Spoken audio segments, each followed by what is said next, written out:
ভর সন্ধ্যাবেলায় বৃষ্টি মাথায় নিয়ে মা ছেলে বেরিয়ে পড়েছি শপিং করতে। আসলে আজকে আমাদের 11th অ্যানিভার্সারি। তো প্রত্যেক বছরই এই দিনটা নিয়ে আমার খুব একটা প্ল্যান থাকে। তো সেই প্ল্যান মোতাবেক আজকেও বেরিয়ে পড়েছি কর্তামশাইকে একটা সারপ্রাইজ দেবো বলে। Hello friend, welcome to my channel. সবাই কেমন আছো? আশা করি সবাই ভালো আছো, আমরাও ভালো আছি।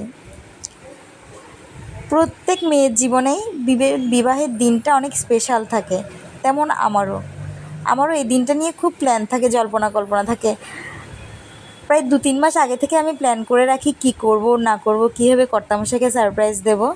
তো সেই প্ল্যান মোতাবেক আমি ঠিক 8টায় বেরিয়ে পড়েছি শপিং করতে।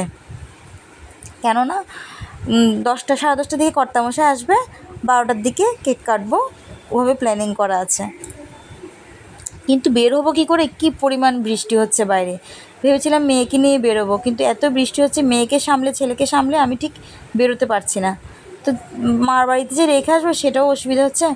মা একটু শরীর খারাপ করেছে, তো জেম্মার কাছে রেখেই আমরা শপিং করতে বেরিয়ে গেলাম।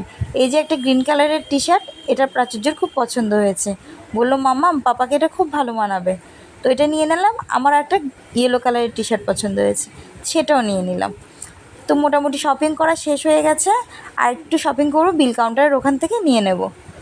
তো ছেলে বলল এই ফ্রকটা মামাম খুব সুন্দর লাগছে, বনুর জন্য নেব। বলছি বনু আর একটু বড়ো হোক তারপর নেব, এটা বনুকে একটু বড় হবে। তো আমাদের মা ছেলে মোটামুটি শপিং করা হয়ে গেছে, এখন বিল কাউন্টার থেকে বিল করে নেব। এই যে এখানে বডি স্প্রে ভাবছি না, বডি স্প্রে নিই, শুধু টি শার্ট নেবো। তো ওর জন্য একটা বডি স্প্রে নিলাম, আমার জন্য একটা বডি স্প্রে নিলাম। আমার টুকটাক আরও কিছু জিনিস কেনার আছে, কিন্তু আজকে একটু রাত হয়ে যাচ্ছে। এদিকে কর্তামশাইয়েরও আসার টাইম হয়ে গেছে। যদি আমরা বাড়ি ফেরার আগে ও বাড়ি চলে যায়, তাহলে আমার পুরো প্ল্যানটা ভেস্তে যাবে। তো সেই জন্য তাড়াতাড়ি বিল করে বাড়ি চলে যেতে হবে। আর এদিকে মেয়েকেও রেখে এসেছি, সেদিকেও একটা টেনশন আছে যে মেয়ে কান্নাকাটি করছে কিনা। মাঝে মাঝে একা একা শপিং করতে বেরোতে ভালোই লাগে। আগে আমি আর প্রাচুর্য প্রায় সময় একা একা বেরিয়ে যেতাম, বাইরে গিয়ে খাওয়া দাওয়া করে চলে আসতাম। তো অ্যানিভার্সারি যখন একটা কেক না নিলে কি হয়, একটা রেড ভেলভেট কেক নিয়ে নিলাম। কেকের মধ্যে U+M লিখে দিতে বললাম, অ্যানিভার্সারি যেহেতু আর এত কিছু লিখতে হবে না, শুধু অ্যানিভার্সারি ট্যাগটা লাগিয়ে দিলেই হবে।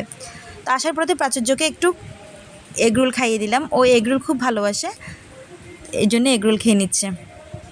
তো এখন অবধি আমার ভিডিওটা কে কে দেখছো? যারা দেখছো তাদের যদি একটু ভালো লেগে থাকে একটা লাইক আর কমেন্ট করো। বাড়ি আসার পরে প্রাচুর্য সাজাতে ব্যস্ত হয়ে গেছে, ও আবার এসবে খুব উৎসাহ, কীভাবে পাপাকে সারপ্রাইজ দেওয়া যায়, কীভাবে সুন্দর করে সাজানো যায়। ও এসে সব কিছু টেবিল পরিষ্কার করে সব কিছু সাজিয়ে গুছিয়ে নিচ্ছে। পাপা আসলে মাত্র লাইটটা অফ করে দিয়ে মোমবাতি জ্বালিয়ে দেবে, তো এতেই পাপা সারপ্রাইজড হয়ে যাবে। আজকের ভিডিওটা এইটুকু, টাটা।